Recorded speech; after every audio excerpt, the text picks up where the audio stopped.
para a direita e para a esquerda, está preocupado com o percurso, mas Deus está dizendo: olhe para a promessa, Canaã está chegando, está perto.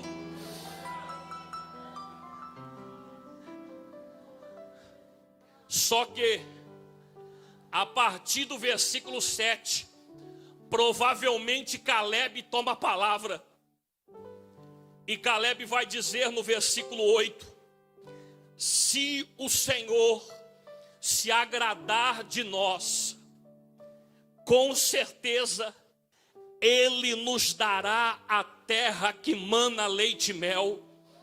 É aqui que eu quero entregar algo para os irmãos.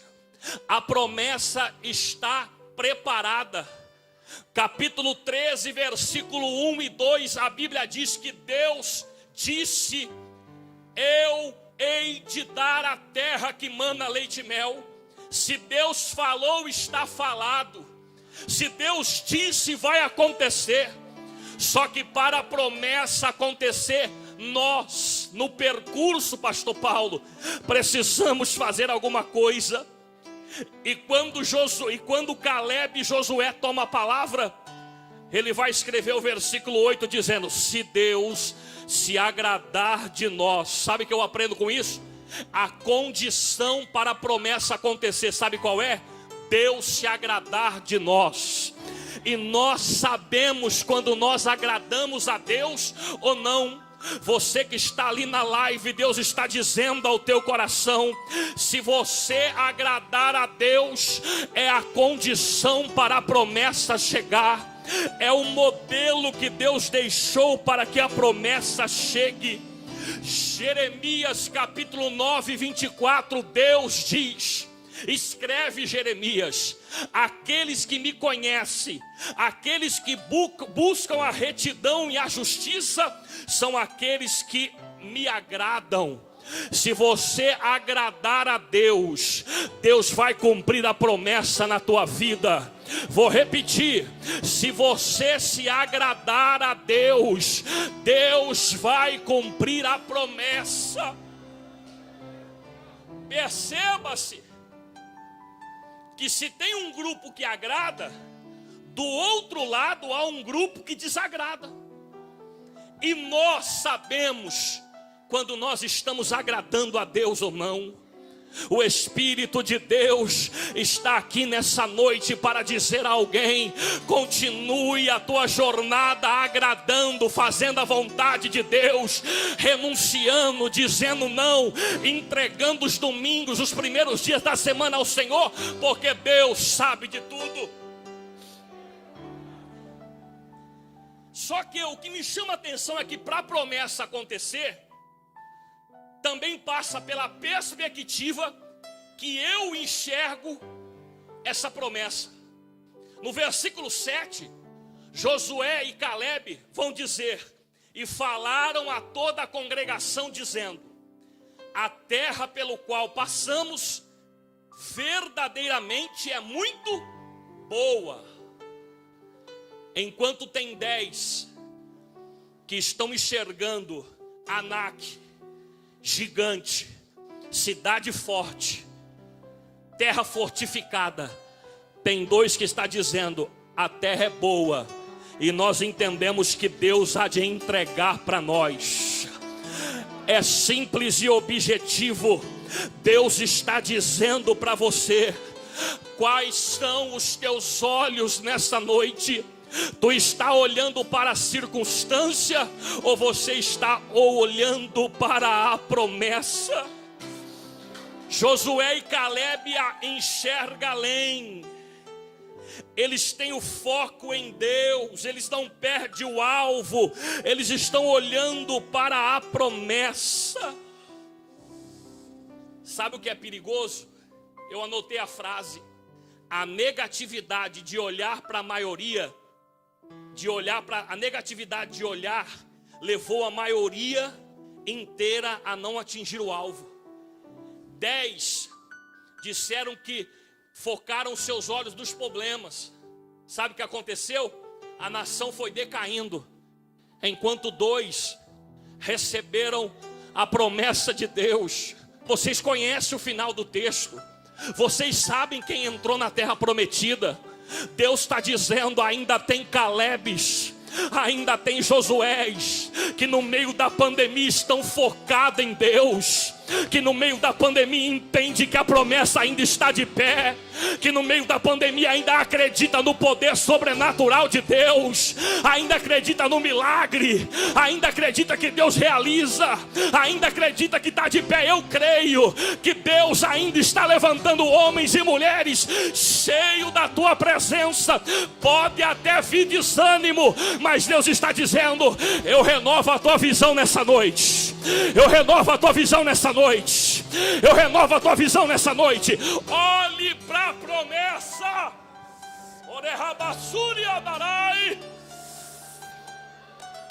Alguém está pensando em desistir. Deus está dizendo: pego eu na tua mão nessa noite. Enxergue além. A promessa ainda está de pé. A terra ainda é boa, mana leite e mel. Enxergue além. Eu aprendo a perspectiva que eu enxergo a promessa e o conceito para a condição da promessa. Só que tem um detalhe: o versículo 9, quem fala ainda é Calebe, e ele diz ao povo: tão somente não seja rebelde contra o Senhor. Sabe o que eu aprendo? Que a obediência gera a promessa. Na contramão, se tem alguém que está sendo repreendido para não ser rebelde, é porque tem alguém que está obedecendo. Quer chegar na promessa? Continua obedecendo. Vou repetir: os que alcançaram as promessas de Deus foi aqueles que obedeceram a voz de Deus. Sabe o que me chama a atenção? Pastor Paulo, em Josué capítulo 14, o senhor Calebe está com 85 anos de idade.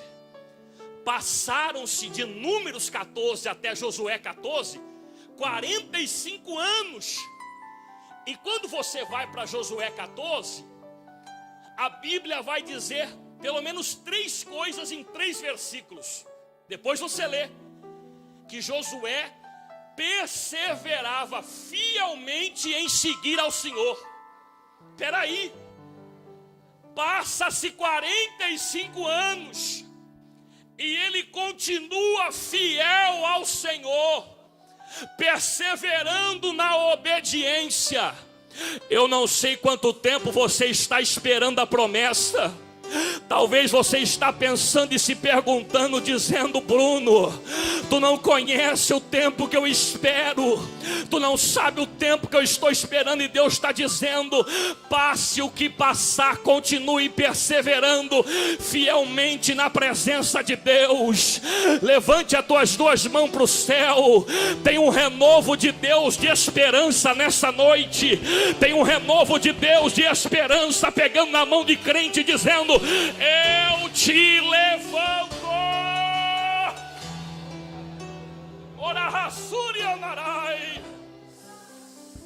Passou-se 45 anos e o senhor Calebe está firme na presença de Deus.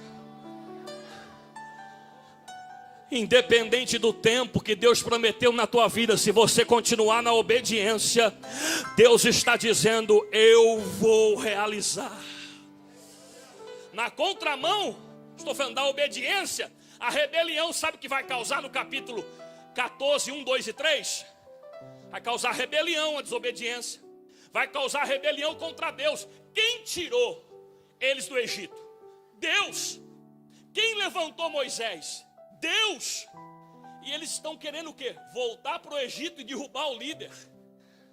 Mas fica tranquilo. Na contramão tem os obedientes, os Calebes, os Josué, que chegam na terra que mana leite e mel. Canaã simboliza o céu que foi cantado aqui, mas Canaã também simboliza a promessa nessa terra. Eu estava sentado ali, Deus me fez lembrar de um texto em Marcos capítulo 10, versículo 40 até o 44. aonde Pedro vai perguntar. Pedro tinha autoridade. Pedro vai dizer: em nós, Senhor, que deixamos tudo para te servir. E o Senhor Jesus vai responder: fique tranquilo, Pedro, eu não devo nada para ninguém. Vocês que deixaram pai, mãe, vocês que deixaram juventude, vocês que deixaram família, vocês que abriram mão do fim de semana, eu tenho 100 vezes mais ainda nessa terra.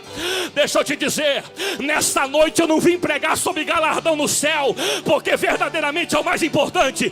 Mas eu vim te dizer, para você que abriu mão, nessa terra Deus ainda tem 100 vezes mais. Vou repetir, Deus ainda tem 100 vezes mais.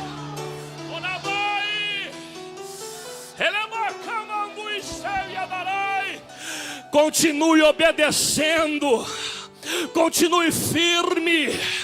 Tu está preocupado com o quê? Quem faz é Deus. Tem alguém que entrou aqui dizendo: Deus fala comigo. E Deus está dizendo: eu ainda estou no controle. Eu ainda... Elemaia.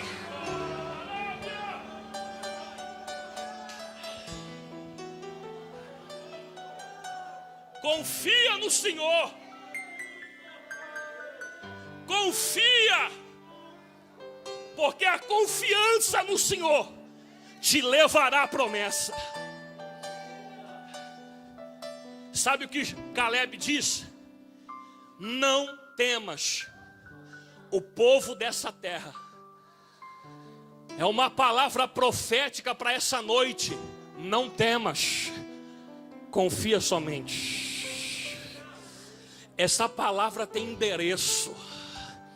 Não temas, confia somente. Para alguém que está em casa, nos assistindo e dando glória a Deus, Deus está dizendo: não temas, confia somente. Tem uma pergunta. Eu amo perguntar para a Bíblia. E a pergunta que eu faço para esse texto é: por que eu devo confiar, sendo que a situação é completamente desfavorável? E a Bíblia responde, Números 13, 1 e 2. Sabe o que diz? Envia os homens pela terra de Canaã, porque eu, Deus, hei de dar. Por que eu devo confiar, se a situação está completamente, entre aspas, dos avessos? Deus responde: eu, Deus, hei de dar. Sabe o que Deus está dizendo? Aquele que prometeu se responsabiliza por você quando o vento se levanta. Aquele que prometeu se responsabiliza pela igreja, porque ele lançou uma palavra: Pedro, tu és Cefas, Pedrisco, mas sobre essa rocha, Pedro, eu edificarei a minha igreja. Dá um recado para Tapinas no mês de maio de 2021. As portas do inferno não prevalecerão contra a igreja. Ai, confia. Missionário, enquanto 10 se concentraram no que poderia ser feito, 2 se concentraram no poder de Deus para fazer. Não fique pensando na circunstância. Se concentre no Deus que é o Todo-Poderoso.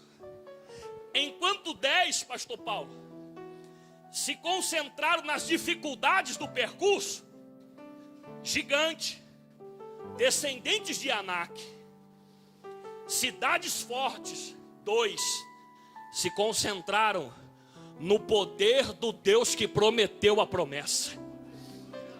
Você está olhando para quem hoje? Sabe por que eu preciso confiar? Sabe por que eu posso confiar? Porque o Deus que prometeu, Ele é maior.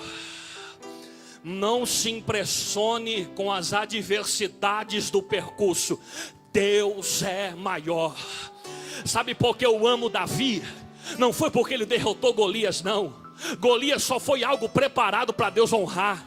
Eu amo Davi pelos escritos de adoração no Salmo. No Salmo de Davi, a maioria ele diz: Deus é, Deus é, Deus é. Como eu amo a expressão na Bíblia, Deus é, Deus é. Quando ele diz Deus é, ele está dizendo: eu não sou, eu não posso, mas eu sei que Ele é. Ele está dizendo: quando eu pastoreava ovelhas, eu sei quem Ele é. Quando eu fui rei, eu sabia quem Ele é. Eu pequei, eu errei, mas no Salmo 51 eu disse: Senhor, eu sei quem Tu é. Continue confiando, continue firme nas promessas de Deus. A promessa de Deus está gerando na minha vida, além de obediência e confiança, coragem para prosseguir na direção certa. Sabe o que o texto diz? No versículo 9: eles não têm mais o pão, eles não têm mais amparo, eles não têm mais a sombra. A palavra amparo aqui nesse texto é comparado com sombra, ali de Salmo 91, lugar de descanso. Aquele que habita no esconderijo do Altíssimo, a sombra do Onipotente descansará. Sabe o que Caleb está dizendo? Eles não têm mais a sombra do descanso.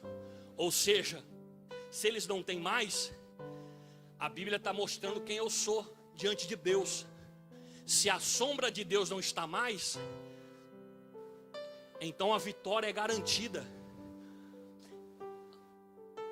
Não adianta ter gigante sem o amparo.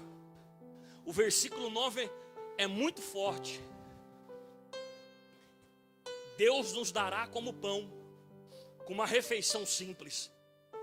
Eles não têm mais, retirou-se deles o amparo, e o Senhor é conosco. Ele está dizendo: se eles não têm mais a sombra do descanso, e o Senhor agora é conosco, tenha coragem, porque a vitória já é certa, no nome de Jesus. Eu venho nessa noite, já estou terminando, dizendo para alguém: fique tranquilo.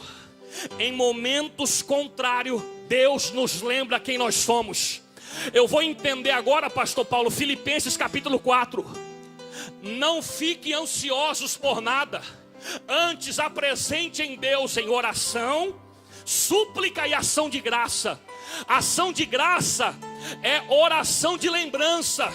A oração de ação de graça é eu me ajoelhar e dizer: Deus, lembra que eu não tinha comida e o Senhor preparou? Deus, lembra que eu não tinha e o Senhor fez? Deus, lembra dos feitos, dos livramentos de morte que o Senhor me deu? Na verdade, quando eu oro dessa maneira, eu não estou lembrando a Deus, eu estou orando, e o Espírito Santo está trazendo a fé ao meu coração, dizendo: lembra do que eu já fiz na tua vida, lembra do que eu realizei na tua casa, lembra do livramento, era para ter morrido e nada aconteceu.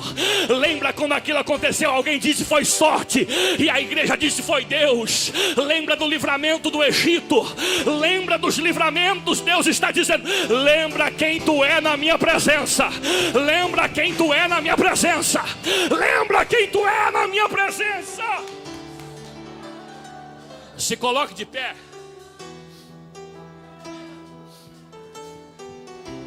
Olhe para cá, redobre a tua atenção, 2 minutos e 30. Os irmãos que estão na live, redobre a tua atenção. Tem promessa, Deus que fez, a terra é boa, confia, obedece, tem coragem, lembra quem tu é. Só que tem um detalhe, pastor Alex, depois que Josué e Caleb falou a toda a congregação, versículo 7, 8 e 9, o versículo 10 é preocupante, sabe por quê? Porque diz assim: então toda a congregação, irmão, não é um ou outro, foi toda a congregação toma a palavra, pensando em matá-los com pedradas. Aqueles que tinham a visão. No versículo 10, a congregação se levanta contra eles, porque estão iludidos pelos 10 que profetizaram o contrário. A Bíblia diz que os 10 falaram mal da terra. Cuidado, a terra é boa, mana, leite e mel. Aí o versículo 10, sabe o que vem? Apedrejamento. Toda a congregação se levantou para apedrejá-los. É todos contra dois. Só que no mesmo versículo, quando a congregação se levanta para apedrejar, a Bíblia diz que tem uma vírgula e tem um porém. Quem é da palavra pegou, vou repetir. Todos se levantaram para apedrejar, mas a Bíblia diz que tem um porém. O texto está ali, a Bíblia diz que tem um porém. Deixa eu dizer algo para você. Ainda tem os poréns de Deus. Ah, como eu sou apaixonado pelos porém de Deus. Talvez você está passando algo por ter a visão. Talvez você está passando algo por acreditar na promessa. Talvez você está passando algo e não está entendendo. E Deus está dizendo nessa noite: se apegue nos meus poréns. Se apegue nos meus poréns. Porque a Bíblia diz, pastor Alex, porém a glória do Senhor apareceu na tenda da congregação dos filhos de Israel. Se a glória descer, acaba o apedrejamento. Se a glória descer, tem milagre na tua casa. Se a glória descer, pastor Fernando, tem livramento de Deus para Josué e Caleb. Sabe o que significa esta glória? Presença de Deus. Não te preocupa, a presença vem na hora certa. Pastor, eu não estou aguentando o peso da chamada. A glória desceu na tenda da congregação. E se ela desceu, tem livramento. Tem alguém que já está recebendo. Tem livramento de Deus. A glória desceu na tenda. Tem livramento de Deus. A glória desceu na tenda. Tem livramento de Deus. A glória desceu na tenda. Tem livramento. Recebe essa glória na tua casa. Recebe essa glória na igreja. A glória